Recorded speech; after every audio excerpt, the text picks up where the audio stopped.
Finally जो अब हमारी कहानी है वो एक अच्छे नोट पे खत्म होती है। तो गाइज आज हम लोग सोलो लेवलिंग के सीजन 5 के एपिसोड 1 को एक्सप्लेन करने जा रहे हैं। और वीडियो को शुरू करने से पहले जिन भी बंदों का नाम तुम लोग अपनी स्क्रीन पे देख रहे हो उन सभी को दिल से शाउट आउट, क्योंकि इन सभी लोगों ने हमारे चैनल की मेंबरशिप ले रखी है। और इसी के साथ ही जिन्होंने प्रीवियस वीडियो में फर्स्ट कमेंट किया विमुल दत्ता भाई, उनको भी शाउट आउट। तो अब वीडियो को शुरू करते हैं। तो प्रीवियस एपिसोड की आखिर में हम लोगों ने देखा था कि जिनवू और एंथ्रिस के जो ब्लेड्स होते हैं वो आपस में क्लैश हो रहे होते हैं। तो अब आगे अगले एपिसोड की शुरुआत में हमें बताया जाता है कि असली दुनिया में 2 साल बीत चुके हैं और जो अमेरिका है वहाँ पे कुछ भविष्यवाणी देखने वाले लोगों ने ऐसी बात कही है जिससे पूरा अमेरिका हिल चुका है।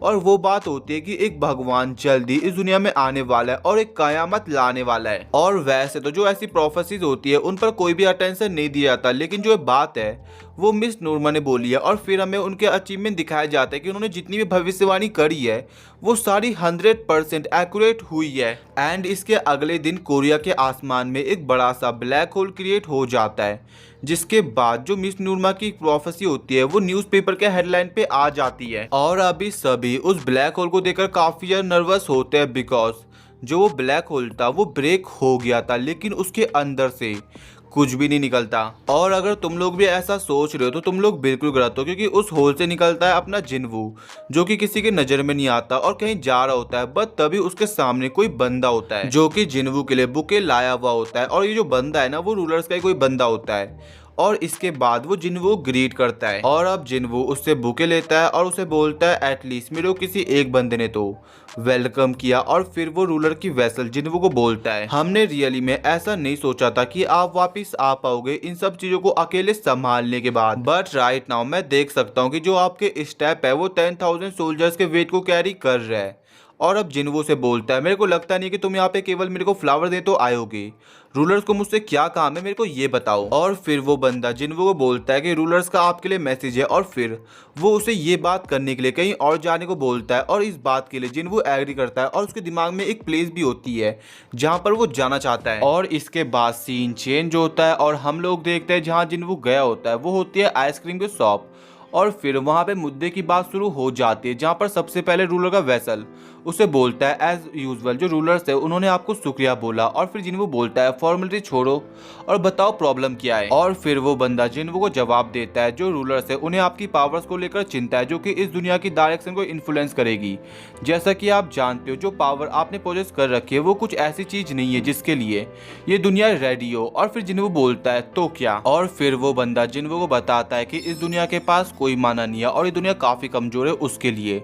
और इसीलिए फिर वो उससे एक दूसरी दुनिया में ट्रांसपोर्ट करने का सजेशन देता है जो दुनिया उसके पावर्स को हैंडल कर पाए। जिसके बाद ऑब्वियस चीज होती है जिनवू उस बंदे को काफी गुस्से वाली नजरों से देखता है और बोलता है मेरा अब तुम्हारे लिए कोई भी यूज नहीं है और इसलिए तुम मेरे को अपने राह से हटा रहे हो जस्ट बिकॉज जो पावर मैंने पोजेस कर रखी है तुम्हें उससे डर है। जिसके बाद वो बंदा काफी डर जाता है और जिनवू को डरते हुए कहता है अरे मेरे कहने का ये मतलब नहीं था। और फिर वो उसे मिस नूरमा की फोटो दिखाता है और उनकी भविष्यवाणी बताता है जब उन्होंने कहा था कि जो गॉड है वो जल्दी इस दुनिया में आने वाले और एक बहुत बड़ी तबाही लाने वाले हैं। और जिनवू फिर बोलता है so are you saying that my existence has brought about this change. और फिर वो बंदा बोलता है यस मोनार्क। और अब जिनवू उसे बोलता है क्या हम लोग किसी और समय मिले। एंड देन वो बंदा वहां से चले जाता है।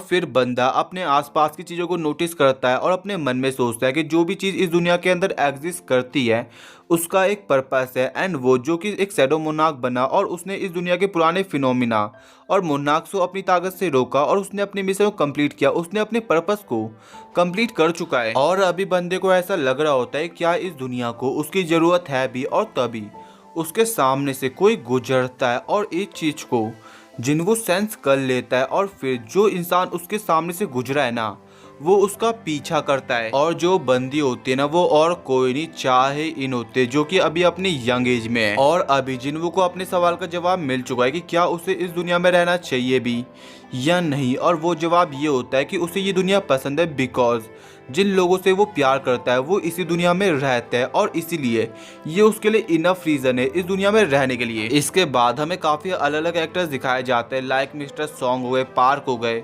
हवांग ब्रदर्स हो गए, मिस्टर जोंग हो गए, ऐसे काफी सारे लोग दिखाए जाते हैं। और आखिर में जिनवो डिसाइड कर चुका है कि वो इसी दुनिया में रहेगा और हम लोग जिनवो और चाहे इनका इनकाउंटर देखते हैं और जो एक कहानी होती है वो एक अच्छे नोट पे खत्म हो जाती है। और इसके बाद अब स्टार्ट होता है एपिलॉग। और पहले पहले जो तुम्हें कहानी है वो थोड़ी अलग दिखे, लेकिन फिर बात धीरे धीरे तुम समझ जाओगे कि क्या चल रहा है। और इसके बाद होता है सीन चेंज और हम लोग देखते हैं एक पुलिस स्टेशन को, जहां पर एक बंदा अपने मन में सोच रहा होता है कि कभी कभी उसे ऐसा लगता है कि वो कुछ चीज भूल रहा है और उसे ऐसा लगता है कि जो वो चीज भूला है वो उसके लिए काफी ज्यादा इंपॉर्टेंट है, लेकिन जितना वो उस चीज को याद करने की कोशिश करता है तो उसे पता चलता है कि वो चीज कुछ है ही नहीं जिसे वो भूला है। और जितना वो उस भूली चीज के बारे में सोचता है उतना उसे रियलाइज होता है कि जो उसके हार्ट के अंदर खालीपन है वो ग्रो हो रहा है। और जो ये सब बातें थी ना वो मिस्टर वो सोच रहे थे, जो कि अभी एक पुलिस ऑफिसर है। और अभी मिस्टर वो अपने साथी के साथ होते हैं, जहाँ पर उनका साथी उन्हें देता है कॉफी और बोलता है सुना बे,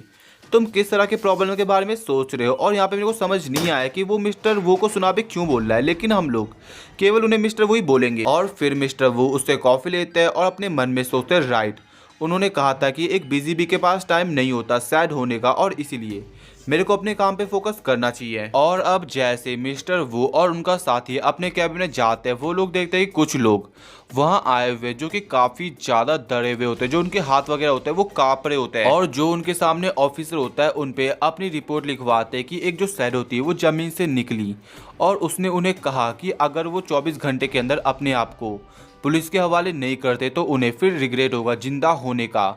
और गाइज यहाँ पर वो किस तरह की बात कर रहे हैं वो तो तुम पहचान ही गए होगे। इवन वो लोग ना डरते हुए खुद को सेल में डालने को बोलते हैं, बट ये सुनने के बाद मिस्टर वो भी लायक सो तुम लोग ये कह रहे हो कि तुम लोगों ने एक शैडो मोस्टर को देखा। जिसके बाद ऑब्वियसली चीज होते है इस बात पर ना मिस्टर वो को बिल्कुल भी यकीन नहीं हो रहा होता। इसके बाद उधर एक और रिपोर्टर आई मीन ऑफिसर आता है, जो कि मिस्टर वो को बोलता है जिनचुल इस रिपोर्ट को जूनियर के लिए छोड़ दो और तुम मेरे साथ मीटिंग रूम में आओ। और ये बात ना मिस्टर वो को भी समझ नहीं आती कि वो उसे मीटिंग रूम में क्यों बुला रहे हैं। उसके बाद होता है सीन चेंज और हम लोग देखते हैं मीटिंग रूम को, जहाँ पर मिस्टर वो डरते हुए अपने सामने ऑफिसर को बोलते हैं सो आप ये कह रहे हो कि आप उन प्रिजनर्स को रिलीज करने वाले जिन्होंने खुद को खुद बंद करवा दिया। और तभी मिस्टर वो का सीनियर बोलता है अरे शांत हो जाओ कोई सुन लेगा। और मिस्टर वो उसे बोलते हैं जिन लोगों ने खुद को खुद बंद करवा दिया आप उन्हें रिलीज कर रहे हो इसका क्या मतलब है। और अब वो सीनियर मिस्टर वो को बोलता है कि हमें केवल उन्हें रिलीज करना है और 24 आवर्स के लिए देखना है कि जो चीजें है वो कैसे चलेंगी। और मिस्टर वो बोलते हैं थोड़ा अपना चेहरा बना के वो लोग बस बकवास बातें कर रहे हैं, उन्होंने कोई ड्रग वगैरह ले रखी है और ये सब ड्रग का साइड इफेक्ट है जिसकी वजह से वो मॉन्स्टर वगैरह की बकवास बातें कर रहे हैं। और तभी दूसरा बंदा बोलता है लेकिन ड्रग टेस्ट में तो कुछ आया ही नहीं, इवन उन्होंने नेशनल फॉरेंसिक सर्विस में भी इस रिजल्ट को कंफर्म किया। और इसके बाद ना मिस्टर वो की जो बोलती होती है वो बंद हो जाती है। और फिर वो सीनियर मिस्टर वो को बोलता है क्या तुम्हें रियली में ऐसा लगता है सभी लोग जिनका एक दूसरे के साथ कोई भी लेना देना नहीं है वो यहाँ पे आएंगे सेम चीज बोलेंगे और खुद को यहाँ पे बंद करना चूज करेंगे। और जो हायर अप से उन्होंने मेरे को ऑर्डर दे रखा है कि मैं इस तरह की जड़ तक जाऊँ। और फिर वो दूसरों से पूछता है कि क्या उनके पास कोई ऑप्शन है इससे अच्छा ऑप्शन जिससे वो एविडेंस कलेक्ट कर पाए। जहाँ पर एट दी एंड मिस्टर वो को उनकी बात माननी पड़ती है और मिस्टर वो के साथ ना कुछ और लोग भी उसके साथ जाने वाले हैं। उसके बाद सीन चेंज होता है और हम लोग रात का और किसी अलग जगह का सीन देखते हैं, जहाँ पर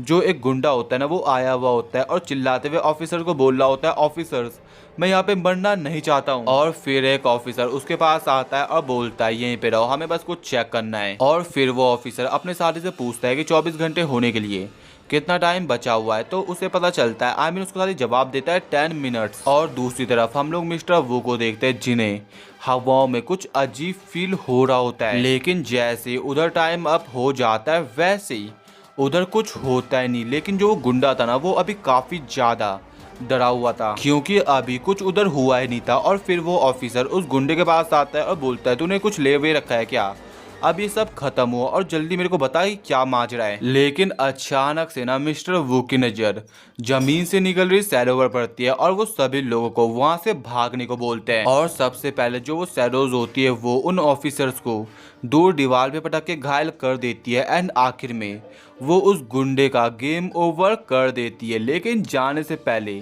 जो बेरुताना, जो वो आंट बेरुताना, वो मिस्टर वू को देखकर स्माइल करता है और ये चीज को मिस्टर वू भी नोटिस कर लेते हैं। और फिर बेरू मिस्टर वू को बिना हाथ पहुंचाए वहां से चले जाता है, लेकिन मिस्टर वू नोटिस करते हैं कि जो ये एंट है वो उन्हें देखकर खुश हो रहा है। उसके बाद सीन चेंज होता है और हम लोग देखते हैं कि जिन ऑफिसर्स को मुजरिमों का पता लगाने के लिए भेजा था वो कुछ भी नहीं कर पाए और इसीलिए उन्हें डांट पड़ रही होती है। एंड आफ्टर दिस मैच हम लोग देखते हैं मिस्टर वू को जो कि किसी चीज के ऊपर रिसर्च कर रहे होते हैं और फिर उस जगह मिस्टर वू का साथी भी आ जाता है जो कि उससे पूछता है कि क्या वो अकेले ही उस इंसिडेंट के बारे में रिपोर्ट कर रहा है। और फिर मिस्टर वू जवाब देते हैं ये मैं बस खुद के पर्सनल इंटरेस्ट के लिए कर रहा हूँ। और यहाँ पर वो बेसिकली उन शैडोज के बारे में रिसर्च कर रहे होते हैं। और फिर मिस्टर वू का साथी उन्हें बताता है कि जो नंबर्स है वो बड़े पैमाने में फरवरी की आखिर में और मार्च की शुरुआत में काफी बड़े हैं। तो मिस्टर वू से बोलता है क्या तुम्हारे दिमाग में कुछ चल रहा है। और फिर वो बंदा मिस्टर वू को बताता है कि उनकी आंटी की एक बुक शॉप की दुकान है जहाँ पे लेट फरवरी और मार्च की शुरुआत में बच्चों के स्कूल शुरू होते हैं और इस वक्त जो उनका बिजनेस होता है वो अच्छा खासा नहीं चलता है। और लास्ट में वो ये भी बोलता है कि मेरे को लगता नहीं है कि ये इन्फॉर्मेशन तुम्हारी इस केस में हेल्प करेगी, लेकिन मिस्टर वो बोलते हैं नहीं, मैं इस चीज को अपने दिमाग में याद रखूंगा। और आखिर में हम लोग देखते हैं एक स्कूल को जहाँ पे एक बच्चा स्कूल जा रहा होता है और अगर तुम इस बच्चे को पहचान गए हो तो कमेंट में बता देना। और इसी के साथ ही जो अपना एपिसोड है वो खत्म हो जाता है। तो गाइज आज के एपिसोड के अंदर हम लोगों ने देखा कि जो अपनी कहानी है वो एक अच्छे नोट पे खत्म हो जाती है जहाँ पर जिन्वू का और हमने चाहे इनका आखिरी इनकाउंटर भी देखा और इसके बाद शुरू हो जाता है अपना एपिलोग जिसमें हम लोग देखने वाले कि कहानी खत्म हो जाने के बाद अब सभी लोग अपनी लाइफ में क्या कर रहे हैं, कैसे अपनी लाइफ को स्पेंड कर रहे हैं। और पहले पहले जो तुम्हें कहानी है वो थोड़ी अलग दिखे लेकिन फिर तुम पहचान जाओगे, समझ जाओगे कहानी में क्या चल रहा है। और इसी के साथ ही हम लोग वीडियो को खत्म करते हैं, लेकिन वीडियो में जाने से पहले एक और बात, अगर तुम में से किसी ने भी हमको इंस्टाग्राम पे फॉलो नहीं किया तो फॉलो कर लेना जहाँ पे तुम हमसे कोई भी सवाल पूछ सकते हो। तो अब मिलता है नेक्स्ट वीडियो में, तो अभी के लिए बाय बाय।